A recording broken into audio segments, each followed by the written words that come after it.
Okay, so here we go, next video. This one follows the last video where I showed you some positions, like that one, and that one. And we were calling these the 1, 2, 3, 4. And it was one finger per fret. The reason I showed you those is because we're going to use them to play the major scale, which I'm going to show you today. And we're going to do it in G. This is what's called a root 6 position major scale. It's going to be 3 notes per string, so that's the reason I gave you those previous exercises to start working out with. And I'll show it to you quickly.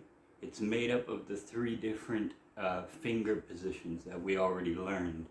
The 1, 2, 4 with the stretch in the middle. And I'm just repeating that on the next string. So I'm starting at 3rd fret, 3, 5, 7. Next string, 3, 5, 7. Now I'm going to go to 4th fret. And I'm going to play 5 and 7. And notice that's the 1, 2, 4 position. And I'm going to repeat that one on the next string.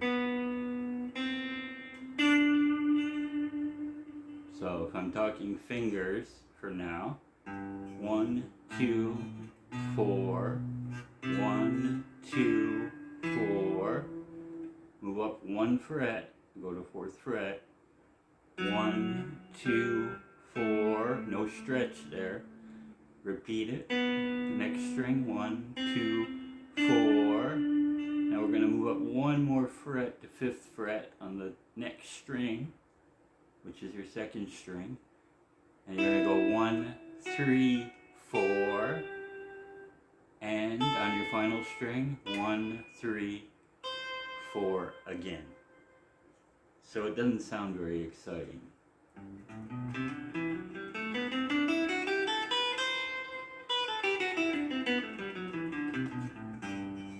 But that's going to be the basis of all the musical stuff that I teach you from here on. We're at just the beginning phase. So we're not getting into anything heavy or anything too cool yet. But it's going to come in time. You've got to watch the videos one at a time. Again, today I'm playing the Yamaha Dragon that I refinished and purchased for $60. And it's a Yamaha Pacifica. It's, again, I'm going to say that's a good deal, and the total project cost me under $400 to do, with the luthier doing a setup on it and leveling out some frets and doing some repairs to make it playable again. It was playable, but it was pretty rough, as I said. So this is a saved guitar from the junkyard, you could say. And let's get back to this major scale. So it's going to be, I'm going to call out the frets this time. So we're going 3, 3rd fret, 5th fret, 7th fret, 3rd fret, 5th fret, 7th fret.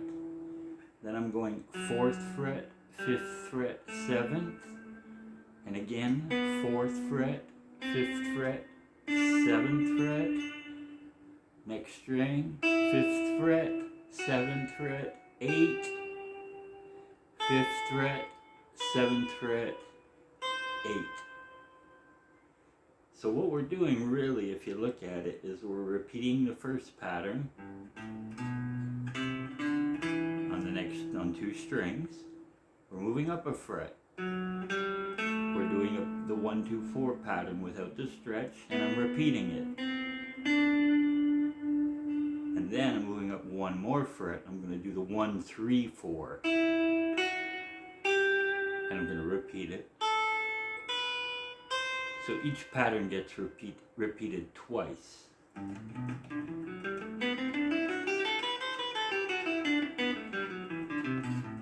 that's a movable scale. So your root, if you're playing in the key of G, your root is here because that's a G note, okay, on your low E string. If I move this up to 5th fret and play the same pattern,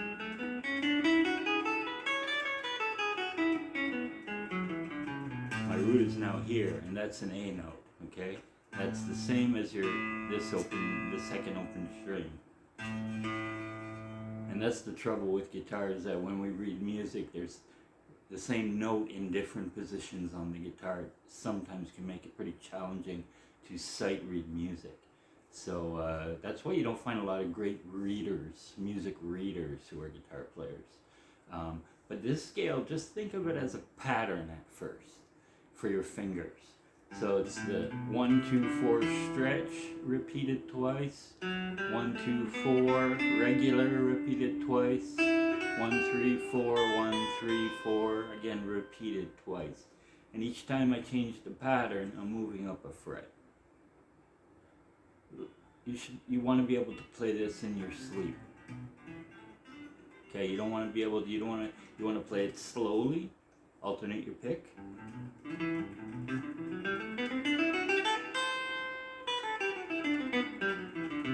And try to play it steady like this. If you have to play it this slow, that's fine.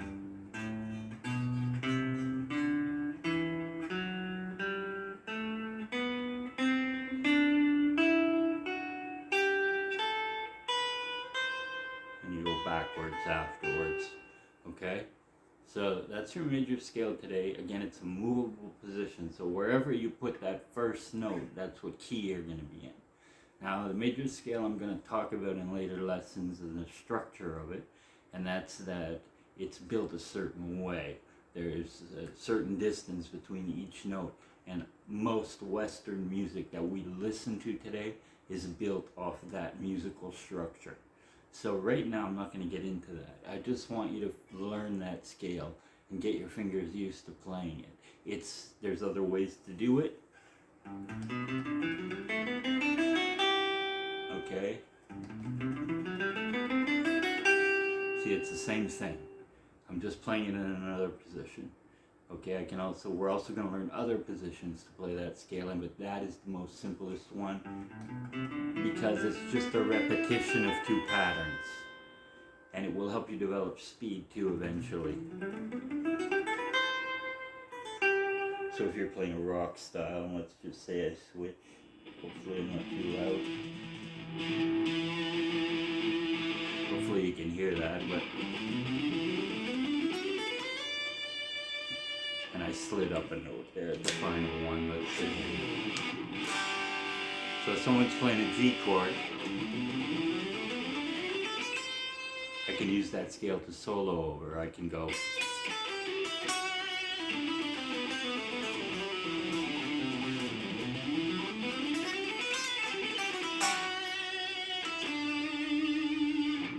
I'm improvising. I'm making this up as I go along, but I'm using the notes of that scale all the time.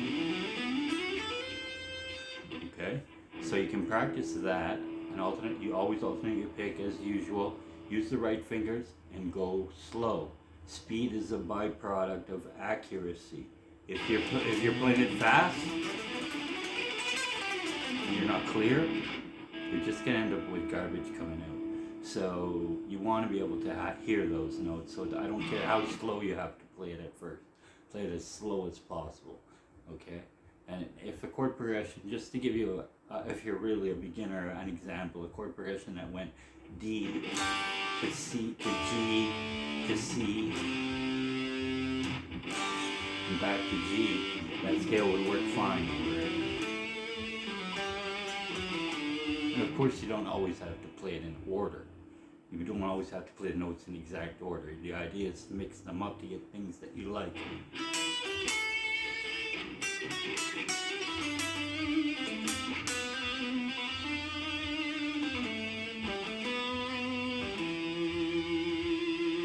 So there you go.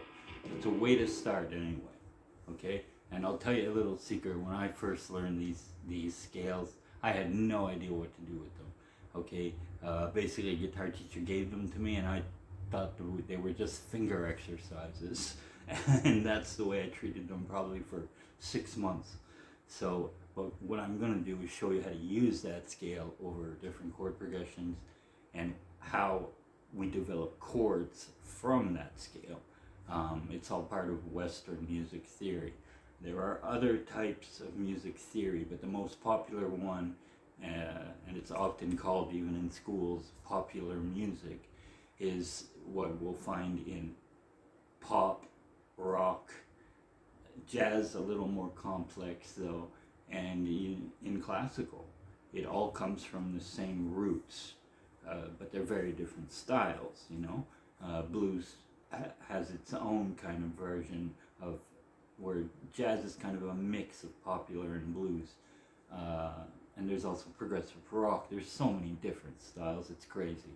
But if you get a foundation of what music has been built on, it's been built off of this major scale, okay? So it's a good idea to learn it. Whether you understand it completely or not right now is not really important, but we will do some more work on that in time as I give you some more videos. Alright, thank you, and this is jam.art.guitars, GTRZ, and I'm Mike, and thanks for being here. Hit the like if you like it.